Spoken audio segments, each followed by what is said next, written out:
How's it going, guys? My name is Zach with the Movie Castle, and today we're going to be talking about Wakco from 1982, directed by Greydon Clark, and stars Joe Don Baker, Julia Duffy, and is actually the major motion picture premiere of Andrew Dice Clay.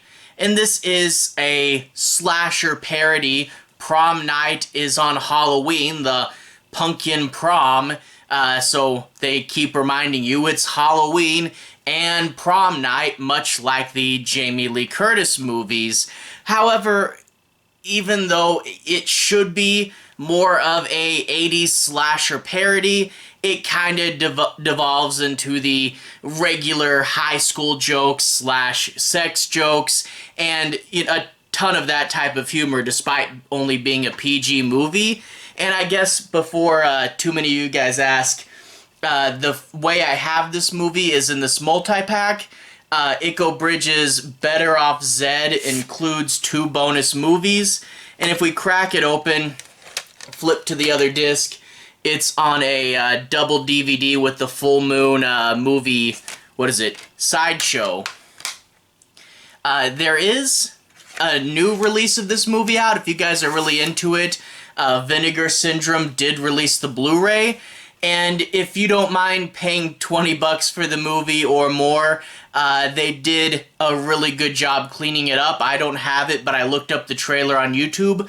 So much cleaner, and you probably want that because this movie isn't shot terribly well, and most of the scenes are very underlit, and it is kind of hard to see what's going on. So if you really care about this movie, probably worth the Blu-ray upgrade. But me, I got this thing from the Dollar Tree, and for 3 movies, I only paid 33 cents for it.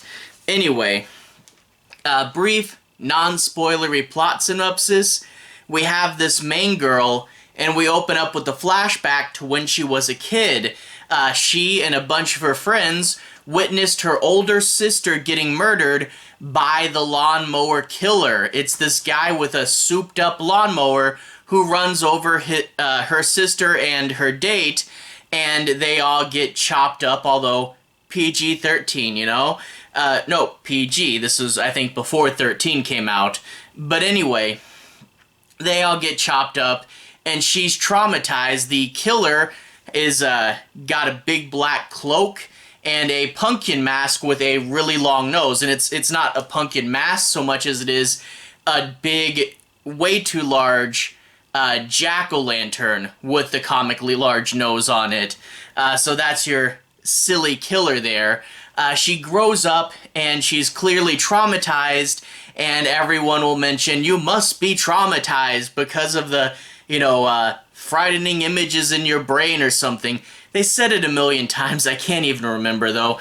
But anyway, she grows up with a fear of lawnmowers, and it's 13 years later, and a patient escapes from a psychiatric hospital, and there's this detective that's been hunting the killer for the 13 years since the original murders, and now he's convinced that he's loose again. Which, right off the bat, what? He's been hunting the killer for 13 years thinking he's out there, yet when this guy escapes from the mental asylum, he thinks that that's the killer, which means that he thinks he was already locked up and he was chasing someone who... It's not a good setup, and if you analyze it for a little bit, it really doesn't work and might point at being an obvious red herring, but whatever. Near the mental health facility, there is a dead body, so someone has been killed, and the cop thinks the lawnmower killer is back out there. And eventually, he does show up again, and I do want to say eventually because you would be forgiven for forgetting that this is a slasher movie parody, because it takes almost an hour for the slasher movie stuff to really kick in. This is, unfortunately, another third act slasher, and you just get a lot of high school jokes for most of the movie, and we don't get any slashing scenes till the third act. So again, another thing that does suck. And also, when this killer finally does show up, the lawnmower killer, he doesn't show particular favoritism to a lawnmower, and most of his kills are done by other means, which wouldn't be a big deal. Slashers aren't married to their weapon of choice, except for all throughout the movie, they call him lawnmower killer, lawnmower killer, lawnmower killer, and there's this whole thing where she's afraid of lawnmowers. She's seeing lawnmowers everywhere. Lawnmowers are such a big deal, yet when he actually goes on his killing spree, he just uses whatever. Frustrating. Anyway, this movie does have a bit of a divide amongst the people that see it, kind of a debate. A lot of the people who are fans of this movie, and this movie does have a cult following, a lot of this movie's fans say this is an important predecessor for things that would come later, like the Scary Movie franchise. It's a horror movie spoof, and in some ways it was ahead of its time. And then the people who don't like this movie are quick to point out that it sucks.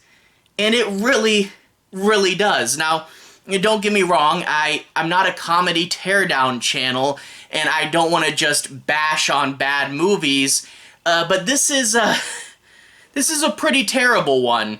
But rather than just tearing it down, I will be trying to analyze the basis of why the humor doesn't work and try to deconstruct it a little. So yeah, I won't just be saying it's not funny, but I also can't analyze every single joke. Part of me kind of wishes I could do like a commentary track for this movie and just explain why 95% of the jokes don't work in here, but I think a lot of them do share common points as to why they don't work, and we'll break them down that way. Anyway, the first and one of the biggest things with this movie is this movie gets off on a bad foot.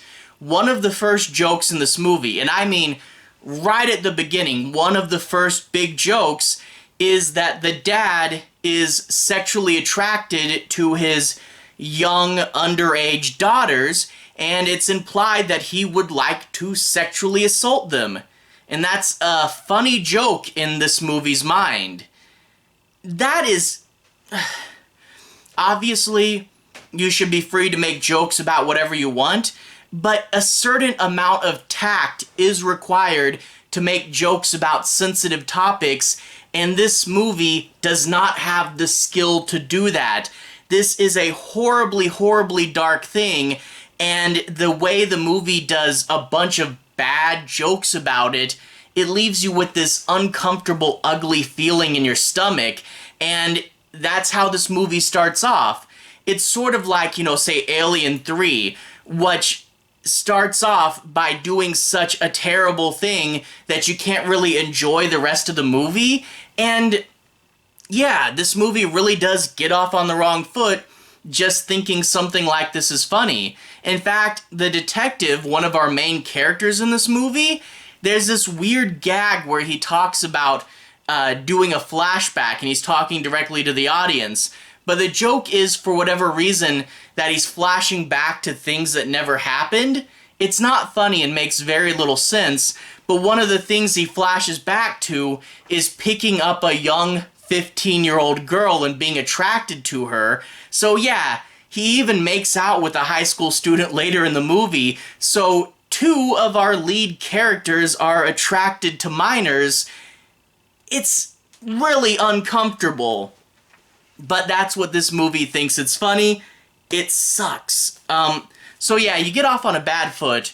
The second thing, though, that really does not work in this movie is the horror element. Like I said, this movie gets sidetracked and it doesn't focus on the horror, The Scary Movie franchise would at least focus predominantly on the movies that they were parodying. But here they just want to do a dumb high school comedy, and they kind of forget that, you told the audience it was going to be a horror comedy, and they kind of, for the most part, forget about the horror. Like I said, doesn't even really become a slasher again until the third act, really does suck in that regard. But then you also get, like, how it does the horror is just off and out of touch. For example, the younger brother of the protagonist has a younger brother who is Damien from The Omen for some reason. That's not a slasher, has nothing to do with Halloween or prom night, but fine, he's Damien from The Omen. Except, he doesn't look a thing like him. Damien from The Omen did not wear a Where's Waldo red and white striped shirt. He's not blonde, I don't think, unless I really don't remember the movie. And also, he's way too old. Like, they couldn't find a creepy kid to play a creepy kid spoof. He doesn't look anything like Damien, and yet they keep thinking it's a hilarious joke. Also, the boyfriend is Norman Bates, and it's impossible to overlook that name, yet they play upon it once. There's one scene where they're sitting out to dinner where it comes up that he's Norman Bates, and it's actually kind of a funny scene, but they don't play with it any more than that. You know, you think if your lead character's dating Norman Bates from Psycho, you would tell a bunch of Psycho jokes. But no, one Psycho joke. And unless I'm missing something because the movie doesn't set up its jokes very well. But for real, like, more than being Norman Bates from Psycho, his defining characteristic is that when he's aroused, he makes lawnmower noises. Which, A, people don't do that. And B, if you happen to have that problem, what are the odds you'd be dating the only girl in school who's afraid of lawnmowers? It's just a weird joke that makes no sense and, again, is incredibly awkward. And they do that instead of giving me Psycho Norman Bates jokes. That just doesn't work, and I wonder why they did it. But again, that question, why? That's going to come up with a lot of your jokes. So, the basic, boiled down to nothing formula of humor is a setup and then a twist, and that's kind of funny, you know? Oh, things are one way, no they're not. Boiled down, basic humor. But you have to get the setup right, and a lot of times the gags just come out of nowhere, and in turn, they don't make much sense. For example, the main character is shaving her legs in the bathtub, and she has a giant razor blade. It's like 2 feet long or something. Why? I don't know. Giant razor. Does just having a giant thing automatically make it funny? I don't know. There's another joke later on where this, or maybe it was before, but the science teacher is doing his lecture and he's sawing a woman in half like he was a magician. I don't know why. It's just, hey, look, the science teacher is doing a magic show. And if they had introduced these better, you know, if they had introduced that maybe she had really hairy legs and that's why she needed a giant razor, at least that would be something. And if he had done this whole spiel about the importance of science and how it's better than primitive magic, and then he was sawing a woman in half, at least that would make sense. And it just is weird jokes, and it gets close to being abstract, absurdist humor. And if it would only lean into that farther, if I'm sitting there wondering why something happened, you know, you should at least just go all in and make it strange and crazy. But instead, we just get weird moments, you know. For example, the cop, he goes home to dinner with his family, and he's white, but all of his family's black, and for dinner, they're having a giant 5-foot-long Twinkie. I don't really know where this joke is coming from or what its aim is, but if they had leaned further into it, if this movie is just so completely random and unfollowable, then at least that kind of would be funny in an abstract, absurdist way, but it's just, it feels instead like I'm missing something, you know? It feels like there's a joke there that I just don't get because they didn't set it up right. And on top of all that, setting it up right, this movie, there are a few jokes that almost kind of work, and I really wish they were given to a more competent team. You know, there's a few jokes that I'm like, if the Airplane team did that, it would have been funny, but it's not. And there's a few things. Delivery. A lot of the actors aren't doing the best in the delivery. There are some, like the main girl's okay, but the delivery isn't always the best. Also, basic directorial competence. You know, light your scenes where I can see what's going on. Shoot insert shots so I understand what's happening, and just understand basic setup, payoff. For example, there's one scene where a girl opens her locker and screams, but inside of the locker is so dark and it's shot from so far away that I can't see what's inside of it, and maybe the joke was supposed to just pay off later, but it, rather than that, just left me confused, and the payoff for this joke doesn't make much sense really at all. But like, there's a scene later on in the movie where the daughter says, "I'm worried about father, he's acting weird, he's acting like he killed somebody," and the mother says, "Honey, don't say that about your father. He's a doctor. He kills people all the time." And that joke should have been really funny, but it just didn't land at all. And I was like, if only the Airplane people had done that joke, that could have been hilarious. There's another bit later on in the movie where the killer picks up a knife and accidentally stabs himself in the leg. Again, why? Why he accidentally did this wasn't set up well enough. He just did it and now the girl can get away. But when he stabs himself in the leg, there is literally the worst insert shot, and at least we get an insert shot here, but there's an insert shot of the knife hitting the leg, and it is way too quick, just half a second and it's gone.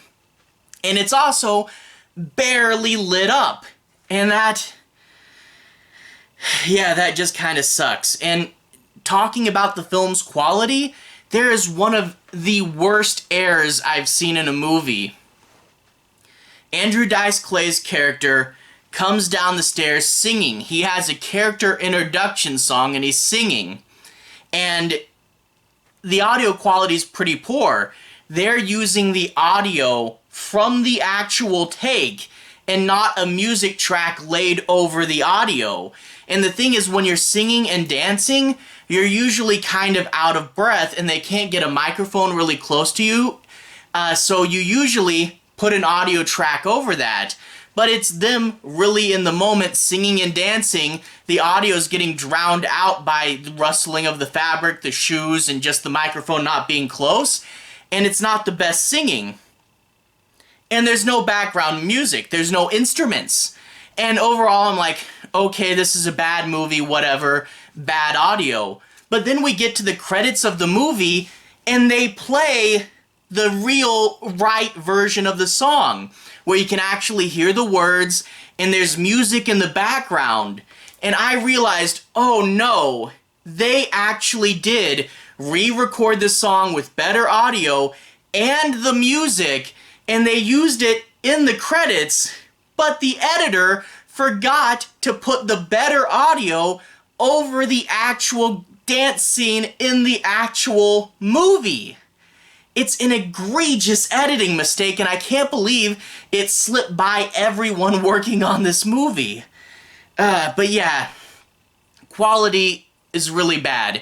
When you do humor, you have to get it right. You have to pay attention. You have to know what you're doing. Humor is really hard to direct, and it kind of just feels like this movie was lazily thrown together, and in turn, the setups don't really work.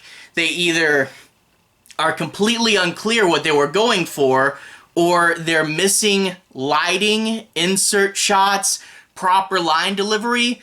The setup is messed up every time, and in turn the payoff doesn't make sense. And a lot of the times I'm watching this movie wondering what the joke was even supposed to be, and of course, it doesn't focus on horror when you keep telling me it's a Halloween and prom night movie and you don't focus on the horror.